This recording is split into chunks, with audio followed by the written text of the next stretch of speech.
Hello, and welcome to Emerging, a podcast where I talk to both new and emerging artists about their experiences navigating the art world. My name is Arnold Barretto. I am a photographer, graphic designer, and printmaker, and I will be your host. Before we get into this episode, I just wanted to point out that we are on Spotify, Apple Podcasts, and YouTube, so you can watch this episode however you would like. Today, I'm joined by a queer photographer who is based in LA, Norrel Blair. Okay. Hi. Hi. Hi, how are you? I'm well. How about you? Yeah, I'm pretty good, pretty good. Thank you so much for doing this. No, thank you for asking me. I don't do many podcasts like this, so it's fun to do it. Awesome. Are you nervous? um, yeah, I'm usually behind the camera, so being Yeah. in front is always weird for me. So nervous, but also I like the attention sometimes. So I mean, who doesn't at this point, really? yeah. Yeah. All right. Do you mind introducing yourself, what you do, just however you want to introduce yourself? Yeah, so hello, I'm Norrel. I am an LA-based queer photographer.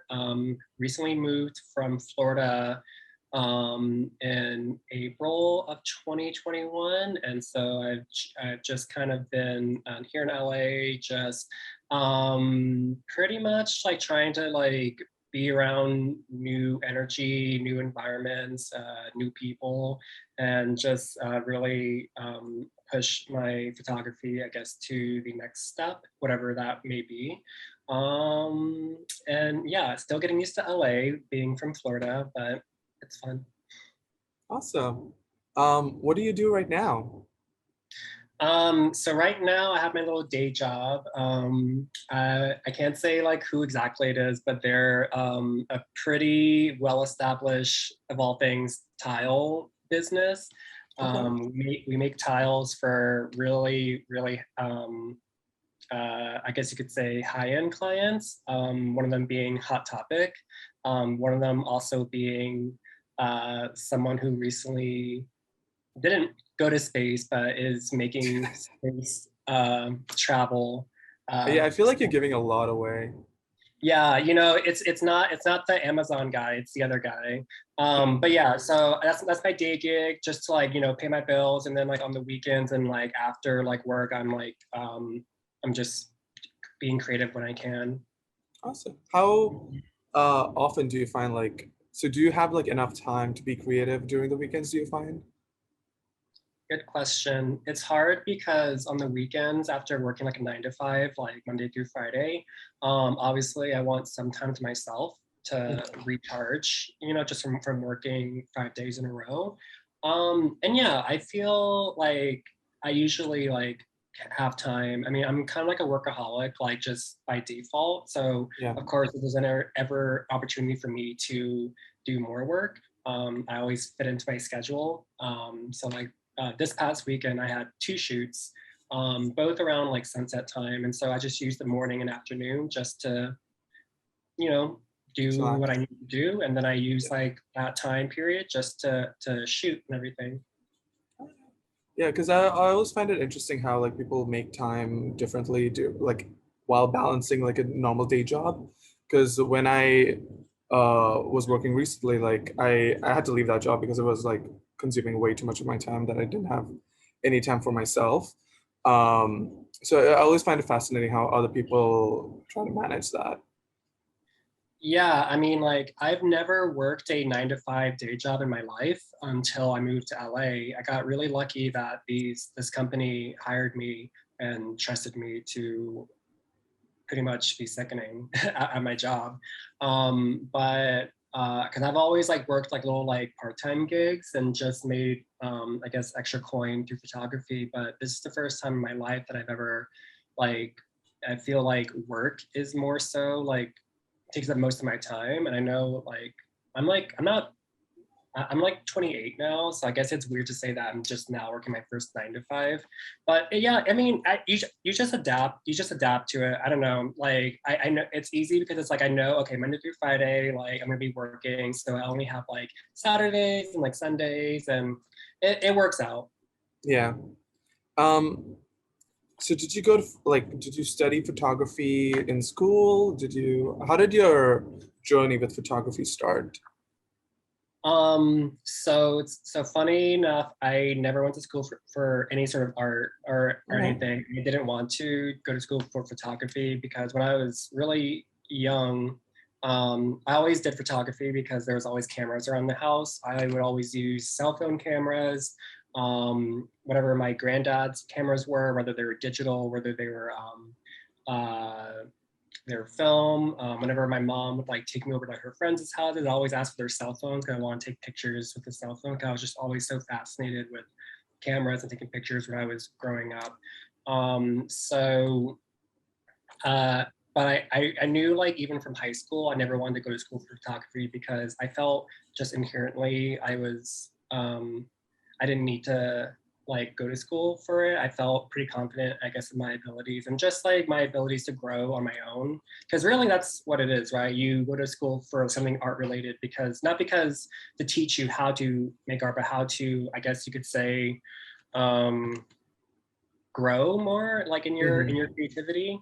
And so yeah, so I ended up going to school for something for advertising and public relations, which really helped out because it taught me a lot about branding, which doesn't matter if you're like Amazon or if you're like just one person. Branding Yeah. plays a really important role in who you are as a creative, especially if you're trying to, I guess, establish yourself a bit. You have to give people something. I don't know, you have to establish some sort of personal brand that people Right. know. Yeah. Oh, that's their work, and that's, oh yeah, that's so them, blah blah blah. And that's And a so big part that's a big part for artists too. It's like it's evident in their work, and especially when you have someone who's like very established, very like who has been working for a very long time, you can like recognize their work no matter what they are.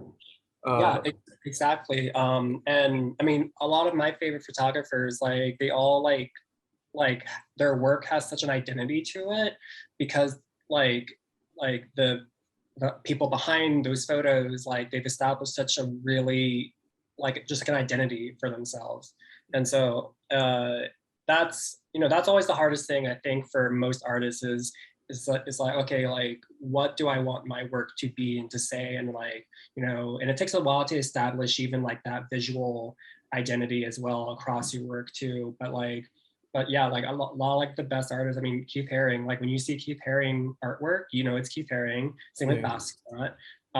And so it's all about just finding that visual identity that is essentially your brand as a visual artist. Awesome. Who are your favorite artists or photographers?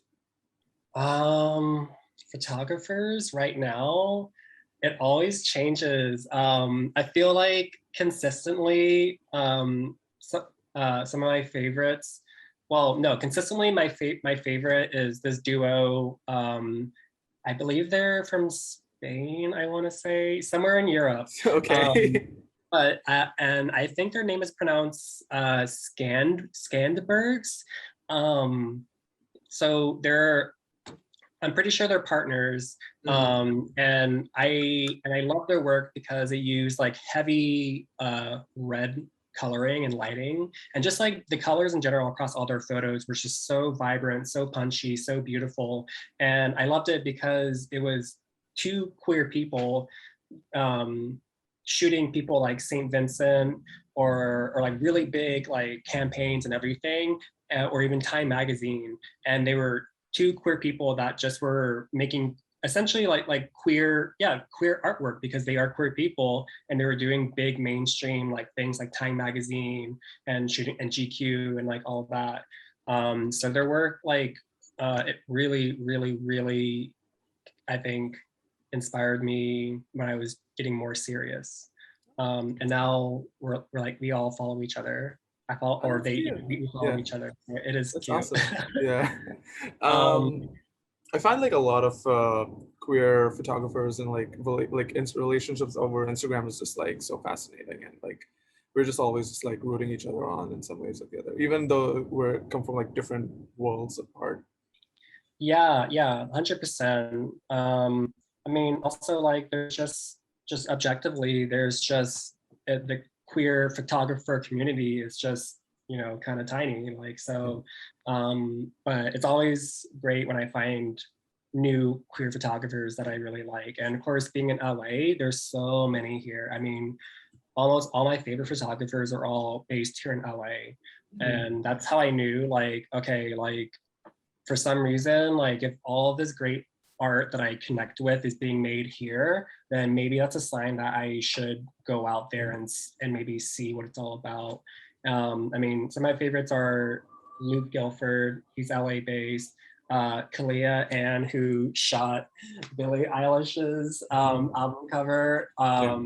Huge fan of her, but she also is based out here. There's just like so many more, but like Luke Guilford and Kalia, and I hope I'm pronouncing her name right, are like just two of my favorite like LA based ones. Like I queen out so much, especially over Kalia's work.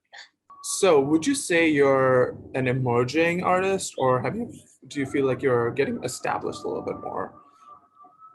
Um, I feel like still in my cave a bit. So Yeah. I don't know if I'm like emerging or like where I'm at. I definitely I feel like now that at least I live here in LA and that I'm like in closer proximity to like so many creative energy. You know, I think maybe like I can get to like a place where I feel I mean, I feel I guess now I'm getting a little bit more attention in my work, which is good because I have been putting a lot more effort and time into my work, mostly because of pandemic. I mean, there wasn't like too much else that I could do. I wasn't working. I was just living back with my parents because I was supposed to be moving to LA a lot sooner.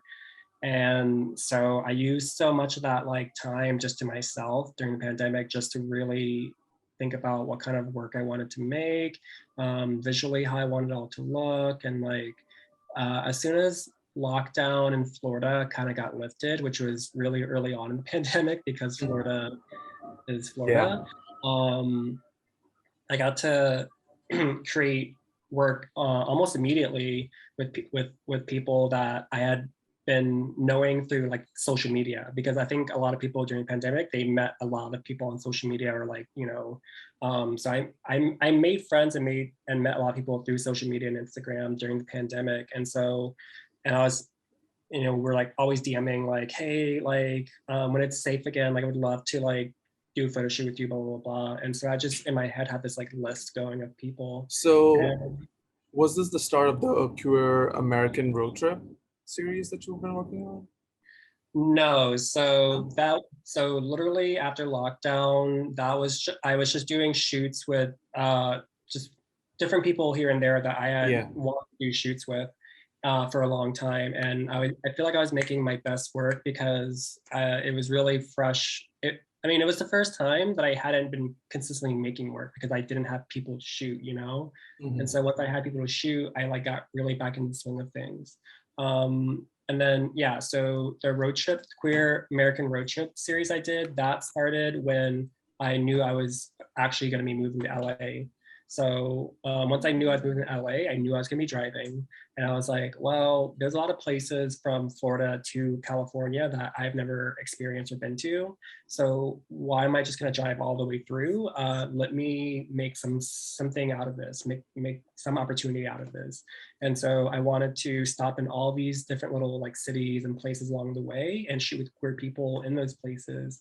And not only like highlight queer people like all kind of around like, I don't want to say the country because I didn't shoot around the whole country, but just like across, you know, that, and also highlight the environments that they're around, because from Florida to California, the geography changes a lot. Awesome. Did you like always like when you were envisioning this project, did you know that you were gonna like have the text be a big part of it? Oh yeah, Yeah. 100%. Like that was like when I was thinking about it, I was like, okay, well, like if I just do like well, yeah, it always was part of the visual of what I wanted. I knew I wanted to have like handwriting mixed in with like the actual photos themselves.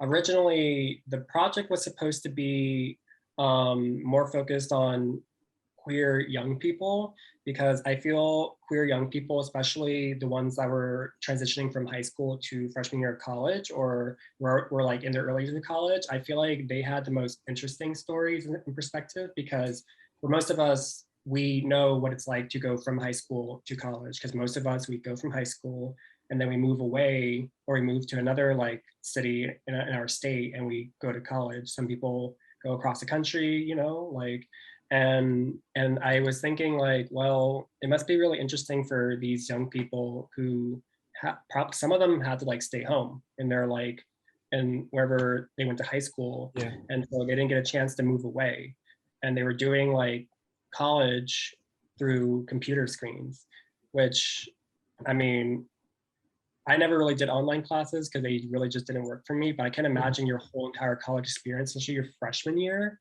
being this experience.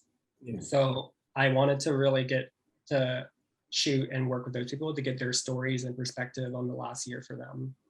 Um, Where did so you so where did you get the idea of incorporating it like the way that you did? Was it like a trial so and error sort of situation, or did you have like, did you see other work that you kind of drew inspiration from?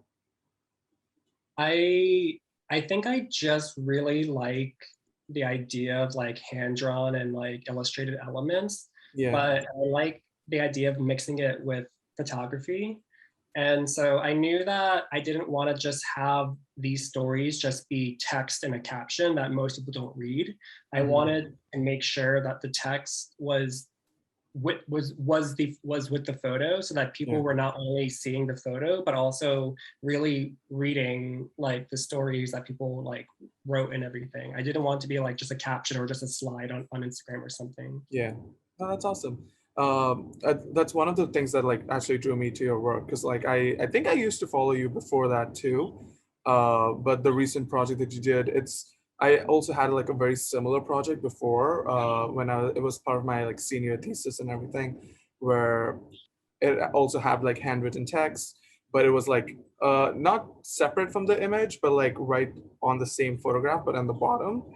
Mm-hmm. It was like very, I've been trying to think of ways of adapting that work to make it a little bit more um, fully realized, which I like at the time I felt like it was a complete work, and now looking back at it, I'm like, there's so much more that I could have been doing with this project, that I having this time away from it just gave me a lot more clarity.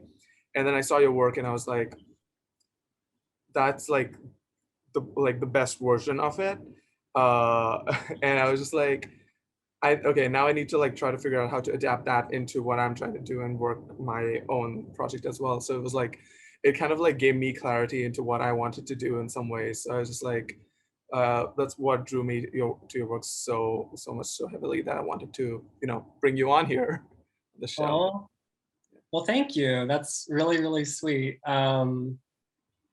Yeah, no, it definitely is trial and error. I mean, yeah, because you have to like basically be a graphic designer too, kind of, Yeah. which, yeah, I mean, like, I have done graphic design, but like also it's not my main thing. So it's like, Mhm. I mean, you also have to like think kind of like ahead too, because you already know that like if you're gonna have all this text over, like the picture can't be like too busy, because then it's Right. gonna get lost. So you have to like compose everything in a way so that ahead of time you save yourself trouble, because um, I mean, there are some photos that during that project that were really hard to work with, because I used like I wasn't thinking, and I was using busier like backgrounds. But there's a few of them that more or less like I already kind of knew like, okay, I'm gonna compose this way so that when I put text over it, it's like gonna be fine. So yeah, I mean, it was a really different way of shooting, and like I was meeting people for the first time in like places I've never been to, um, and whatever. And so yeah, I definitely learned a lot. And when if when and if I do like another section of it, I'm definitely gonna change it up in a few ways. I kind of already know like how I'm gonna like do it. It's Yeah. it's a process always. Of course, of course. In this process of like meeting strangers and photographing strangers, what was the challenges that you faced, or like something that you didn't expect? Um, well, there are a lot of places that, um, I mean, because there were places that I'd never been to before, I couldn't scout these locations. And a lot of how, and that's kind of like a big part of when I work, I really scout out locations first. And I try to get a feel for what angles I can use and whatnot. And because when I'm like on a shoot, I really like to have all that planned out beforehand. I don't use any time during my shoots to think about outfits and styling and like I have like all of it storyboarded out in my head already. And so of course, yeah, if you're going to somewhere you've never been to before, it's really hard. So it's like you don't even know like if it's going to be a good location or not. And all the places I found were from Google Maps. So I only had Google Maps photos to work with, you know. Um, but as far as like working with like strangers, I don't know. I mean, I think I FaceTimed with most of everyone that I shot with beforehand, so we could already kind of meet in a way. Because I didn't just want to like be just like this text on a screen. I wanted to establish some sort of like personal like meeting with these people before I shot with them. So by the time like we actually did shoot, it was like, oh hey, what's up, bestie? Yeah, cool. Did that come before or after the text? Like the actual body of text?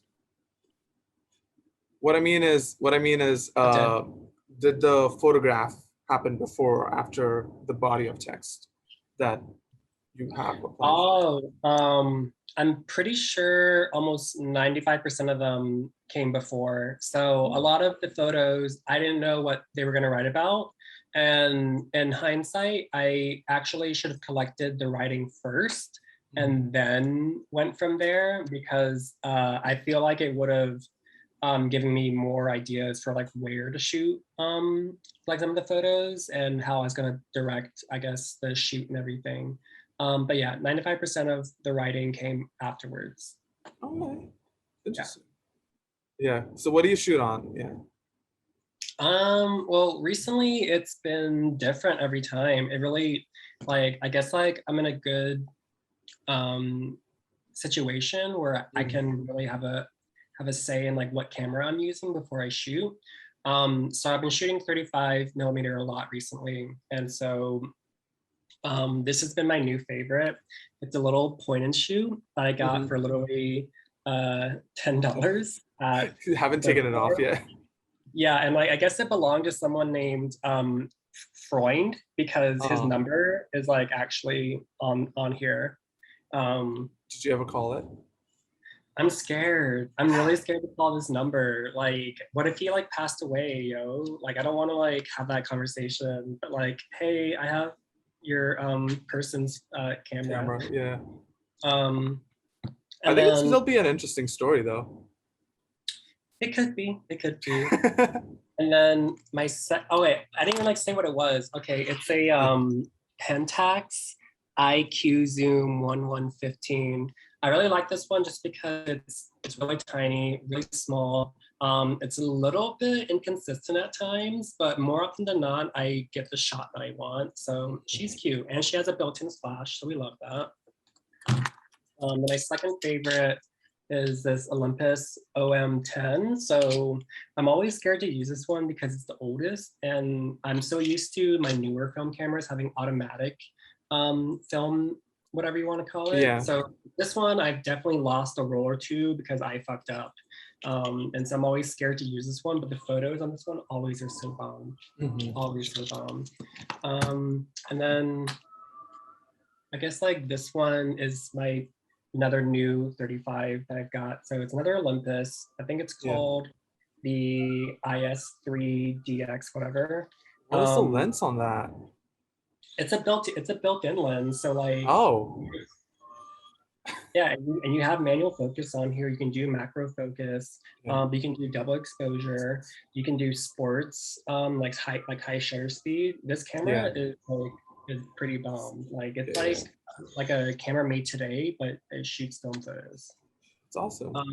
And then I don't have it next to me, but my main one that I used for so long was my Canon 5D Mark II. So that's digital.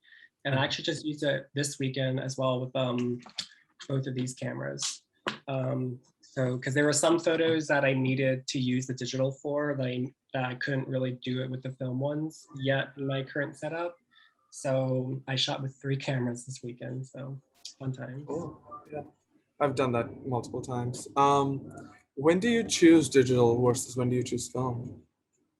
Um, well, right now, something that I like to do a lot is I like to go into the valleys here in California and get at like really high elevation, because once you get up there, you have like essentially the sky as your backdrop. And I love like working with like colors. So I like the idea of using like naturally made gradients and colors from the sky, to create this work like that looks like it was maybe shot in a studio, but really it's just shot outside. And so basically the reason I can't do that on film is because I just don't have constant lights right now in my setup. I don't know how to even make I don't think actually my lights for my digital will really connect with the technology from like on these older ones. So until I do, I guess that's how I kind of break it up. And also like it depends. It's like, okay, do I want to use buy film and then process this and like do all that, or do I want to just be able to like have it immediately and like get it out ASAP? That's it. That's another thing too, I think. So, what do you think you've been struggling with the most right now? Like as someone who's like trying to figure out where you're going, Mhm. uh, what do you think you've been struggling with the most? Um, I think creatively, what I've been struggling with is well, being in a new city, in a new state, a new whole side of the country, and I guess trying to, I guess, prove myself in this like new place, especially somewhere like LA where there's just so many photographers, so many Yeah. people, so much art. It's like, how do you like really define yourself in such a sea of creative like energy? How do you differentiate yourself, make yourself stand out, make yourself seen? So that's like one thing that I feel like I'm struggling with right now. And also I guess always like finding out like what is the next thing I want to do or how I want my work to look going forward, because I always have so many ideas, but it's like, how do I make this all look cohesive and like inconsistent and like my work. And yeah, I mean, I'm just going through a lot of like new things like from this Yeah. move, and creatively that's pretty much the biggest thing right now, just trying to figure out how I really get myself seen and like more out there now that I'm out here. I think you're doing a pretty good job of it, just from hearing you talk. But like I've been like seeing your work on Instagram and everything, and like how much you've been doing, more so now. And like you clearly are putting yourself out there, trying to meet new people. So like I think it's gonna come in time. Yeah, I mean, if it happens, like, well, I have a good feeling about it. I moved out here for it, so Yeah, it's definitely I'm manifesting it. yeah, awesome. All right. Do you have anything you would like to promote? Um, hmm, well, if you want to find my work, it's at NRRLBLR. It's my name without the vowels, and you can give me a like and a follow on there. Awesome. I'll put it in like the bios and everything, so it'll be there. Awesome. Beautiful. Any final words? Any final thoughts? Thank you for asking me if I want to do this. Yes, of course. Like, and thank you. Yeah, just thank you for having me and us having this time to talk to each other. Well, thank you so much. I enjoyed having this conversation with you. Bye. Bye. Thank you so much to Norrel for being on this episode, and thank you guys for watching and listening along. Please make sure to like and subscribe to this channel, and I'll catch you on the next one. Bye.